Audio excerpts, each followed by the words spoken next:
Legacy Precious Metals is the company that I trust to give you good and patient counsel for investing in your retirement. The Biden administration has caused a financial crisis, and they have no clue how to fix it. Oil prices have skyrocketed, and when oil prices go up, not only do your expenses go up, but the cost of transportation and shipping spikes, leading the prices of goods to rise. And we are already seeing record inflation. That's the last thing that we need. Our economy is in trouble, and you need to take steps to protect yourself. If all your money is tied up in stocks, bonds, and traditional markets, you may be vulnerable. So gold is one of the very best ways to protect your retirement. No matter what happens, you own your own gold. It's real, it's physical, and it's always been valuable since the dawn of time.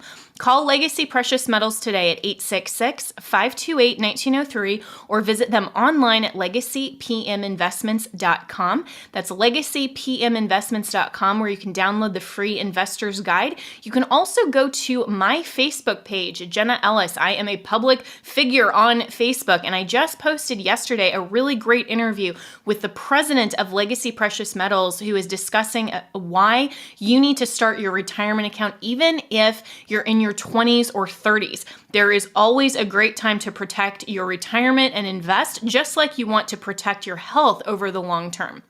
So go to Legacy Precious Metals at legacypminvestments.com or call 866-528-1903. As a constitutional law attorney, former senior legal advisor, and personal counsel to President Donald J. Trump, Jenna Ellis believes in the rule of law and the importance of integrity in our elections. And she's ready to tackle the big cultural and legal issues facing America. This is the Jenna Ellis Show.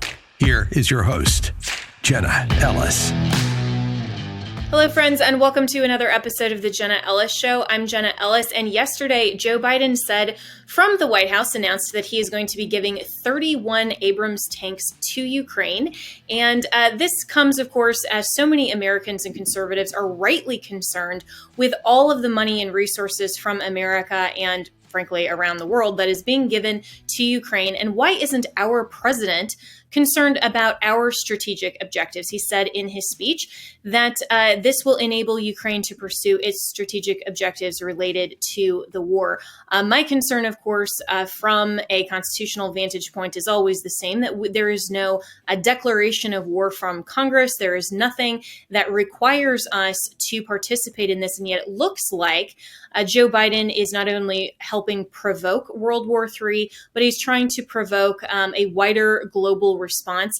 And there's just a lot of concerns here. So joining me today to break this down further, as well as a few other trending headlines for you, is my good friend Jack Posobiec, who of course is a senior editor at Human Events, as well as has his own show, which you really, really need to watch. It's one of my favorites, Human Events, that is powered by our good friends at Turning Point USA. So Jack, thanks so much for joining. And, you know, you're a former military veteran, so you have a lot of experience in this kind of area. What are these tanks? Why does Ukraine need them? I mean, I've heard that there's not even going to be a delivery possibly for another year and a half. What is Joe Biden doing? Right, Jen, and thanks so much for having me on. And that's right, over at Human Events Daily, we're breaking this down every day. Also at humanevents.com, we've also just published a tribute to one of our former columnists. So we are, by the way, we are still the same humanevents.com that's always been around. It was just sort of dormant for a couple of years there. Human Events was one of those brands that never really made the jump to digital the way that so many of the former brands did. But, you know, we did purchase all the archives. We purchased the whole back, all of the back issues, et cetera, for the magazine. And so we've published a tribute to one of our former longtime columnists who retired this week, and his name is Patrick J. Buchanan. And so Pat Buchanan has retired this week from his weekly column, and we've published a tribute to him. And I'm actually working behind the scenes on seeing if I can get a way for his entire complete archives to actually be restored to the website. It's funny, they're actually there on the site, but you have to Google to get them. So I just want to make a nice sort of one-stop shop and where you can go and say, you know, here's the first Pat Buchanan column, and here are some of the more, controversial ones, and you can take a look at those, and here are some of the ones where he really laid out what his vision for America should be. And I really think that going into the new right, as we talk about, that the voice of Pat Buchanan is one that we should definitely be paying attention to. Yeah, we really need to always learn from our history and some of these great writers of the past, and not just listen to current voices, even though obviously you're one of the most prominent conservative voices right now that people are paying attention to. But I'm glad that you're preserving that legacy and that history over at Human Events. It's important to me, and I look at Human Events as, we're the current stewards of Human Events, and eventually we'll pass it on to the next generation, and that's just kind of how it goes. And so it's not for us to change anything necessarily with the legacy. It's about preserving the legacy, making it relevant to today, which, and we'll get into that in a second, with Ukraine vis-a-vis these tanks, but then also passing it on and making sure that it adheres to those same values of in the past they would call it paleo conservatism, or but I think today they would call it America First. Yeah. Yeah. And I mean, regardless of what the label is, and in fact, I've just been arguing kind of offline with some of my colleagues about the term Christian nationalism and how, that term has evolved. It's kind of been weaponized, I think, by a lot of different angles in terms of how we define it, where people are arguing whether it's more of a theocracy or more from a first principles approach. And I've actually seen, and let's go down the entire rabbit hole, but you did bring it up, but yes. I have seen the debate on that, and this idea that America should be a theocracy and that we should have a prince ruling from Washington D.C., a Christian prince ruling. And I see what they're doing with the argument, but I just don't think it will apply properly to American history. I just don't. And I say that as a Catholic. Under our constitutional model, there is no theocracy. That's what Jefferson meant by a separation of church and state, not that the church and the state don't coexist as two spheres of government, but that the jurisdiction and authority of civil society versus the church and also the family are separate, just like there is a separation of powers between the legislative, the executive, and the judicial on the federal level. And there's also federalism, right? So it all comes down to jurisdiction and authority.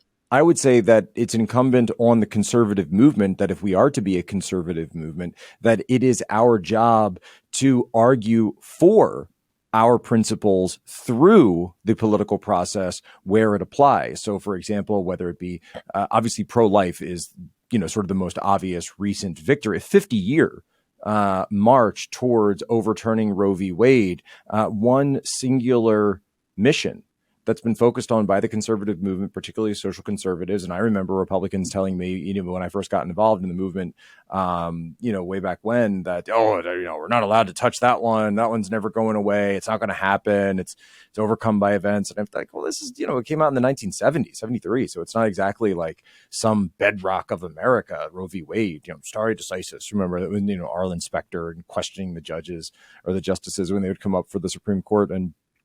And instead, we finally got a president who said, you know what? No, if you guys want this, I'm going to give it to you, and I'm going to appoint justices who did that. And that's what Trump did. And we got the 3 justices out of it, which really was providence. If you want to getting back into religion, this idea that you would get 3 appointments in the very first term. Of course, one of those, which, credit to Mitch McConnell for keeping that seat open for President Trump, but he did do that. And so it really shows the power of the movement when you can work together. But also the question is, well, where do the morals of the conservative movement come from, right? So we're trying to enact these morals, and of course, in concert with the idea of freedom. And so you could have the authoritarian, Handmaid's Tale version of America if you went full on with it, like Joy Reid would say, or you can find that medium of sort of 1980s, 1970s almost America, where you do have the opening of the free market, you do have innovation, you do have entrepreneurism, but you also have the moral bedrock that's still there, that's had been left over from the 1950s, the 1940s, the Depression era, where we understood what we had to go through in order to make America strong once again, because we went through that testing fire of the Great Depression and World War II.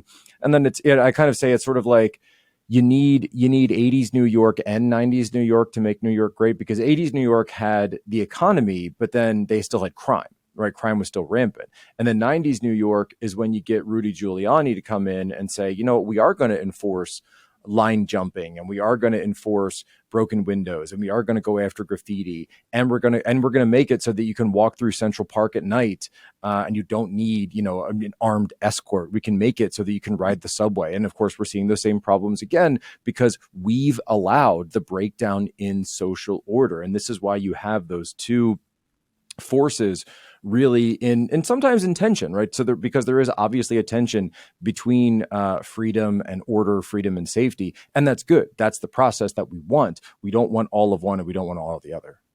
Yeah, 100%. And this is, again, why history matters. And it matters to go back to the roots of our founding. And a lot of people who've participated in kind of this online Twitter debate around Christian nationalism and in even any other context of the Constitution will, throw out a quote here or two from some of the founders and think that somehow is rock solid proof of their point. And they excise that and they proof text it out of context. And they don't take the full scope of American history. They don't look at the context of the Constitution. And it is very dangerous when people either say we are a totally godless society, we wouldn't have a bright line standard for morality, and all law that is enforcing someone's morality. How do we draw those bright line distinctions? But then on the flip side, people who are arguing for a theocracy, that the church should govern the state, and that somehow the modern ecclesia in the church would then be in control of the state and would be telling the state what it has to do. That is not at all what the founders set up. And so I think we need to be really careful with this term Christian nationalism, because we are a Christian nation and we should be nationalist America first, but we need to be very careful how we define things. And that's a whole other show that I definitely want to get to and to parse out, because I think that's a really important topic from the whole. It is, but I do think it's something where, as you mentioned, my show is powered by Turning Point. So, you've got Charlie, who's an evangelical, and then myself, who's a Catholic. And it's like, wait, I thought you guys were supposed to be arguing. But it's like you have the conservative evangelicals and then the traditional Catholics, where, we're not always huge fans of what the Jesuit Pope Francis is doing and the things that he's saying. Much more in favor of, if you've seen any of Pope Benedict's writings that were posthumously released today, this week, talking about what is really going on inside the Vatican, and then realizing also that we both realize the same prescriptions for America and for what's wrong with America and how to get back to exactly what you're talking about. Yeah, absolutely. And that's why it's so important to preserve these types of legacies like Pat Buchanan and others that we were talking about. I mean, I go back and read, some of the great conservative commentators from, the 80s and prior, and read the founders. I mean, read the Federalist Papers, read the Anti-Federalist Papers, know the ideology that underpins this, and reject bad ideology, but also understand why we're advocating for the good. We don't have to reinvent conservatism. We're not Democrats that try to reimagine society and be totally disconnected from our past and our history. We need to actually move forward, understanding where we came from and why, and how to actually create a more perfect union. But Joe Biden's not doing any of that. And so I do want to get your perspective. So here's the general understanding of what Joe Biden's doing. And if you understand neoliberalism, if you understand Darren Beattie's formulation, which I think is fantastic, calling it the globalist American empire, you'll understand what Joe Biden is fighting for and what Donald Trump and the paleocons or the New Right or the Pat Buchanan types, another Catholic, by the way, have always been arguing for. And it's this idea of, is the United States going to be this force of the world police? Are we going to be invade the world, invite the world, trade with the world, have these massive open markets with the Chinese Communist Party, set up these deals whereby in China becomes the global manufacturing hub, which of course it is. The United States and the West provide financial capital, financial IP, the intellectual property for products. iPhone, of course, is the ubiquitous example of this, and Apple in general, along with their Foxconn and the suicide nets that exist in China outside the factory. I've been to the Foxconn factory, by the way, in southern China, and the Middle East, then, so we outsource our energy to the Middle East. And through all of this, you see the gutting of the American Midwest, the American South, particularly the reason why the Rust Belt is the Rust Belt. This is because of policy. Meanwhile, the United States military exists not to defend our country necessarily, but to defend American interests. Well, who defines American interests? Washington, D.C., the blob of the State Department. And so are American interests defined by the interests of the people who are living within the United States and our safety, security, and prosperity? For example, I don't know, let's just take a pick. The people living in the Rio Grande Valley, the people living in southern Arizona, the people living in New Mexico that are constantly essentially at war with the cartels, and the United States barely responds to it in any meaningful way? Or does the United States military exist to exert pressure on anyone who stands up to the globalist American empire? And so when you're seeing here, if you look at America as an empire, if you look at our country as having shifted into an empire somewhere along the line, a lot of people say this happened after World War II, where the United States sort of inherited the British Empire. And then there's another argument you can make about who's actually in charge of that dynamic. Is it Washington, or is it actually the city of London? But it's this idea, this sort of way of thinking. It's almost video game thinking in a sense, and you see a lot of video game thinking in Ukraine. Spawn tanks, like the tanks just appear and they're able to be used in the fight, or like like you're playing a game of Risk or Axis and Allies. The tanks are here and we can just use them all of a sudden. No, this is the real world. And you need to maintain those things. You need logistics, and you need supply lines, and you need training. And so if those tanks are going to be maintained, and they're American tanks that Ukraine has never used before, guess who's going to be maintaining them? It's going to be Americans. It's going to be, whether or not, and I think General McCaffrey came out and said that it's going to be American defense contractors as opposed to Americans in uniform. But you can see the problems of what we call mission creep. And so eventually, this is going to be turned into another situation that, fortunately for us, though, as we analyze the situation, we don't need to imagine what it's going to look like if Washington, D.C. gets their way with this for the next 20 years, because we already have an example of that, and it's called Afghanistan.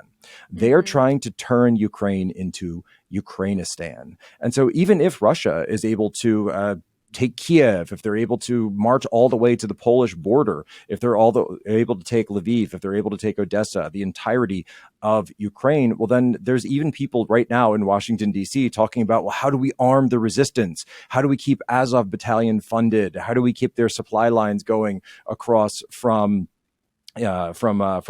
Poland and across the Polish border, and in Medyka and some of these other Polish cities that are right there on the border? Is it possible to take it? There's even people in Washington right now talking about, is it possible? Because remember, we have 40,000 American troops in Poland right now. They could easily, this area is not that large.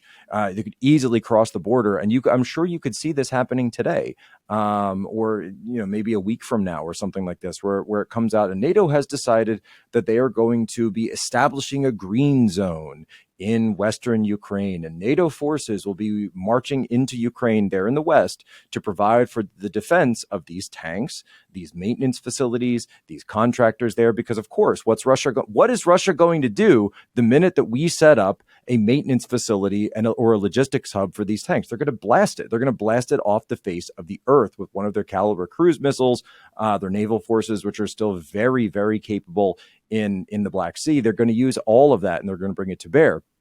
And so then how is NATO going to respond? Well, NATO might establish a safe zone. And so that means now NATO troops are in Ukraine. And so again, you see the mission creep. And then eventually we get involved in these situations like Afghanistan because we are trying to impose our will on the entire world, or I should say the globalist American empire is. And we eventually get into these problems without having any clear defined goal or a clearly defined idea of what success looks like, other than you don't support our values. We don't like your behavior. We want to change your behavior. We want to change your regime, which is, of course, what happened in 2014 in Ukraine with something called the Maidan Revolution, which was, of course, backed by a lot of the same people that are at the State Department right now, like Victoria Nuland. Victoria Nuland, the same one, by the way, who was, when she was questioned by Marco Rubio about, does the United States have these bioweapon facilities, and she says, well, they're research facilities in Ukraine, research facilities. They're clearly for research purposes, definitely not offensive. Yeah, if you like that, I got some bats to sell you in Wuhan. But when you really look at the situation, when I look across the playing field right now, when I look across the horizon, I only see one person. And as of the time of this recording, he just posted this on True Social this morning, that we need to sue for peace. that the escalation in terms of all of this, and don't even get me into the optics of German tanks rolling onto Eastern Europe, because there's a lot of people in that part of the world who remember what happened the last time German tanks rolled across Eastern Europe. And it was some of the most brutal fighting, some of the most horrific violence the world has ever seen, certainly in the modern era. And the Eastern Front was just the killing fields. It was the bloodlands for years. The people who lived under the brutal Nazi occupation, whether in Poland or Belarus, parts of Ukraine, obviously some of the largest tank battles in the world. Battle of Kursk, which happened just outside Ukraine in Russia. But we need to understand number one, the history here, but also that there's a huge difference between warfare today and warfare in World War II. And there's a tendency, I think, in Washington, D.C. and in London as well, to compare everything to World War II as if there's never been any other history, nothing ever had Napoleon, don't worry about that. No, it was all World War II. Well, here's a problem. In World War II, people didn't have nuclear weapons, or as I like to call them, blow up the world weapons, because that's what you have to understand. That Well, exactly. Are we going to shoot down some of the nukes? Yeah, probably. But are you going to shoot down all of them? Or do you know where all the Russian subs are right now? I don't know where they're. Jen, do you know where they are right now? I don't know where they are. Guess what? Do they know where all of our nuclear tipped Trident missiles on our submarines are right now? No, of course. We know they come out of Kings Bay, Georgia. We know they come out of Bremerton, Washington. But the reason that we have nuclear submarines on patrol every day, the same way they have nuclear submarines on patrol every day, is because it allows for second launch, second strike capability.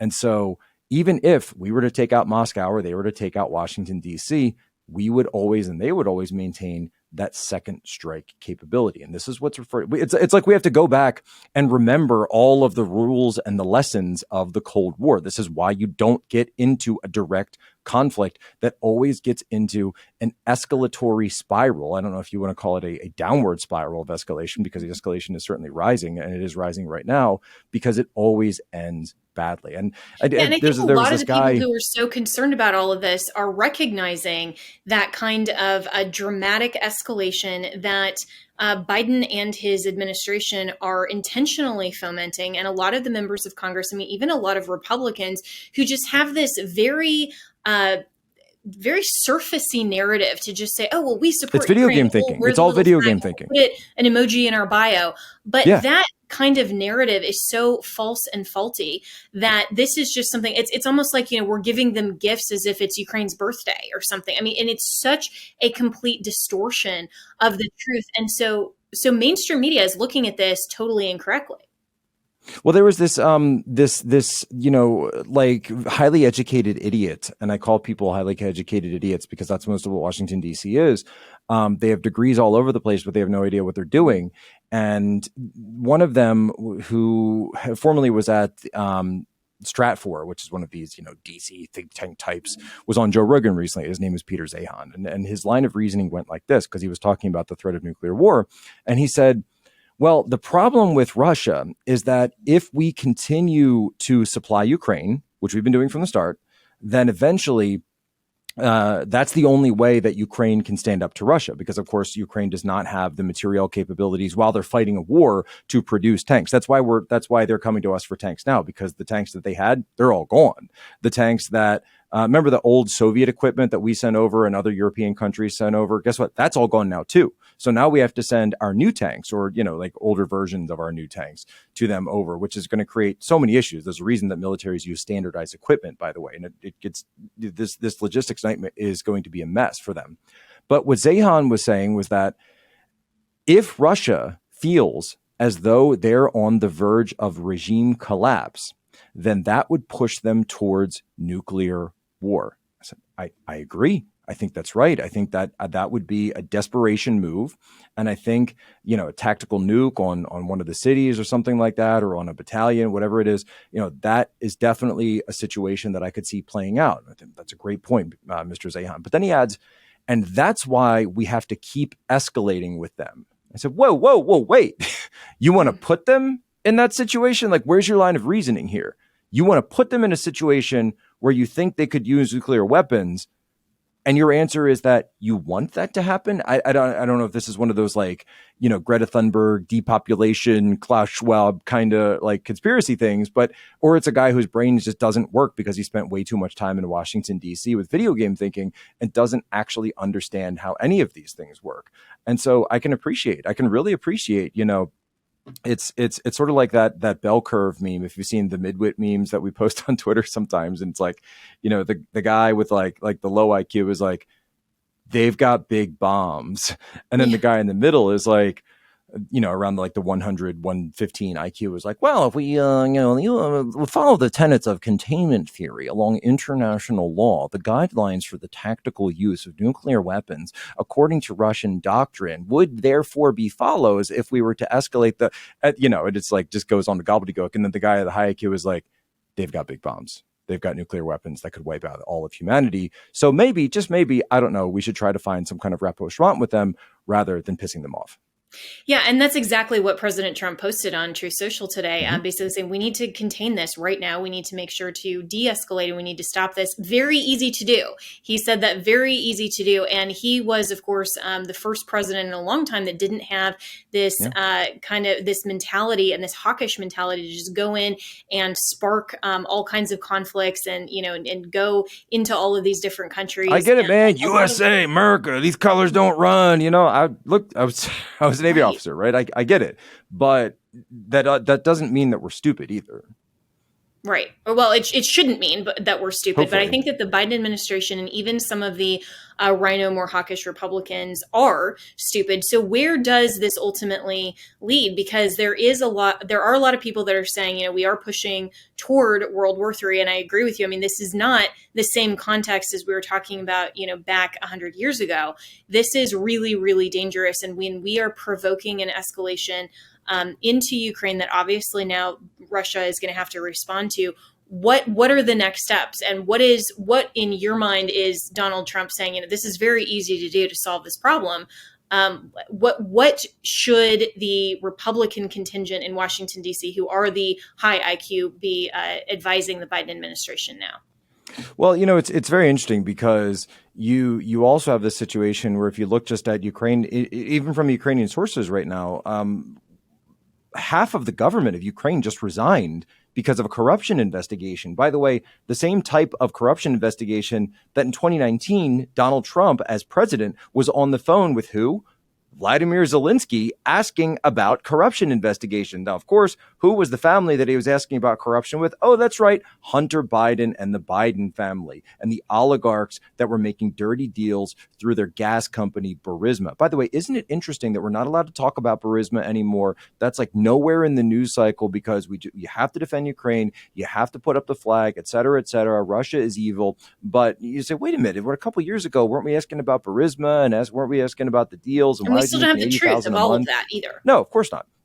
And where are these emails coming from? Was he using classified information to, you copy and paste some of these emails from the Biden laptop? And by the way, one of the things I always point out, though, is that the Hunter Biden laptop, keep in mind, that's only the information that Hunter Biden himself saved. So what the Ukrainians and the Ukrainian intelligence services have on Hunter Biden is going to be 10 times worse than anything that he saved himself. And you have to imagine that the Russian intelligence services have everything that the Ukrainian intelligence services have, because where do you think Russia sends all their spies, right? Obviously, they're going to send them to Ukraine. So they know everything. They're probably not hiding their documents in their garage. So I would hope not. That being said, I'll have to ask Vlad the next time he has us all over for borscht and no, borscht is Ukrainian, for chlopki. I know that's Polish. But see, I can't even do it right. But where does this all go? It's very interesting to me, and it's certainly not lost on me, that the minute that we turn off the war on terror, the minute that we stop sending tanks and materiel to Iraq, the minute that we leave all of our equipment in Afghanistan, and all the contractors pull out and all the money comes out, suddenly we're sending tanks into Eurasia. Remember, we've always been at war with Eurasia. I mean, did somebody write a book about that once? I can't quite put my finger. No, it's probably ringing a bell, but it's probably not a reference to anything. And we've always been at war with Eurasia. We have to send tanks.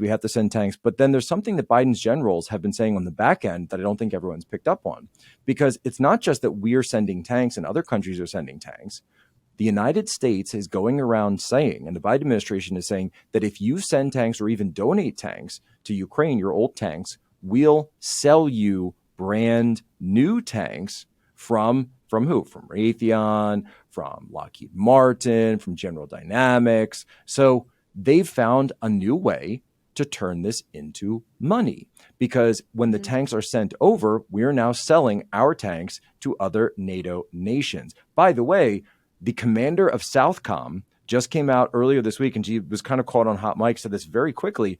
She said, and by the way, I don't consider just the pro-American countries down in South America. She said, I'd be more than happy to talk with Cuba and Venezuela about this deal as well, because, of course, they have former Soviet equipment, some of the tanks that would be interoperable with the Ukrainian military. And so they're much easier to be integrated with the Ukrainian armed forces. They've been trained on them.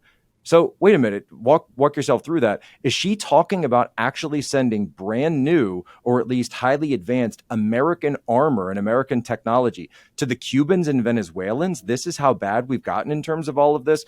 So you've got that financial incentive, not to mention the much bigger financial incentive of the fact that the Russian leverage over Europe that President Trump talked about day in, day out. I was at the Helsinki summit with Trump and with Putin, the whole international deal.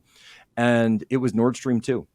And Nord Stream 1 and Nord Stream 2, Russia's leverage with Europe, they're tied to Europe. Where is that sitting right now? The bottom of the Baltic Sea. Somebody blew it up, but we're not allowed to ask who. We're not even allowed to investigate. And we're certainly not allowed to suggest that it was anyone other than Russia. Because, Jen, I don't know about you, but whenever I go to war, I definitely blow up my own pipelines first, because that's what you do. That's very smart. Meanwhile, who is it that is reaping the benefits of that? Because, of course, we're in winter. It's a very cold winter in Europe. Who is sending the LNG to Europe now, all of Western Europe, because those pipelines were destroyed? Oh, it's the United States. Oh, the United States stands to be the winner. You know, I had an international relations professor years ago who, the French saying, when you're in a murder investigation, cherchez la femme, look for the woman. That he always said if you ever want to understand international relations, I didn't understand this when I was an undergrad, but I always think of it now, and I use it as a heuristic. Cherchez le pétrole. Look for the petrol, look for the gas, look for the oil. And if you follow that, that's even more insightful than following the money. Because who's not selling gas and energy to Europe right now? The Russians. Who is? The Americans. Funny how that works. Right. Well, Jack Posobiec, we are all out of time, and I really appreciate your insights here, and it'll be fascinating to follow all of this. So check out humanevents.com and Human Events Daily. I always really appreciate you stopping by the show. Thanks so much. Thanks, Jenna. God bless. Thanks.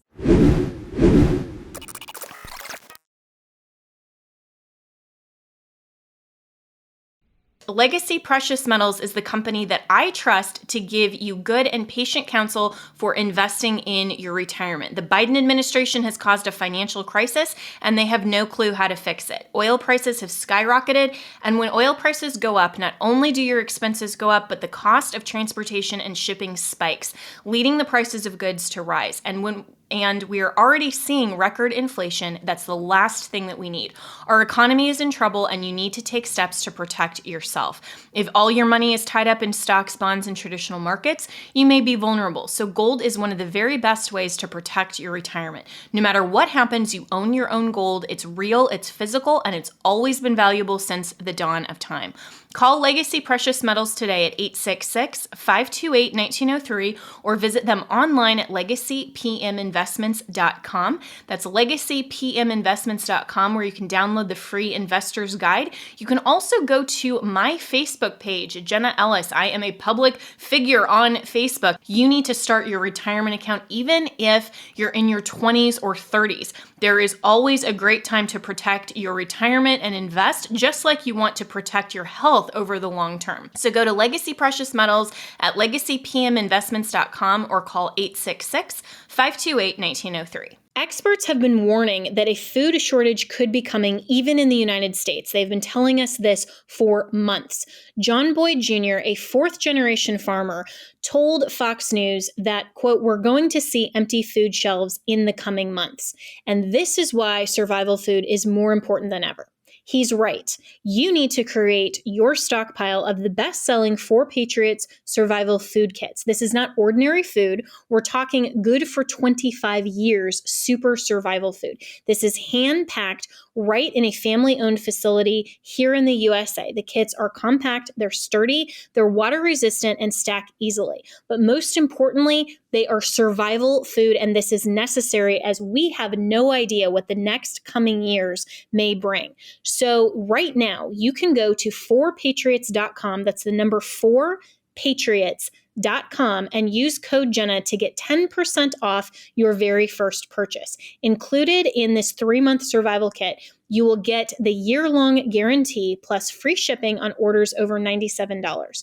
They're called 4 Patriots because a portion of every sale is donated to charities who support our veterans and their families. Just go to 4patriots.com, that's the number 4patriots.com, use promo code Jenna to get 10% off. That's 4patriots.com, promo code Jenna. Start building your stockpile today. Have you ever picked up a towel set because it felt so soft in the store, but then when you leave and you go to use it, it's not really that absorbent?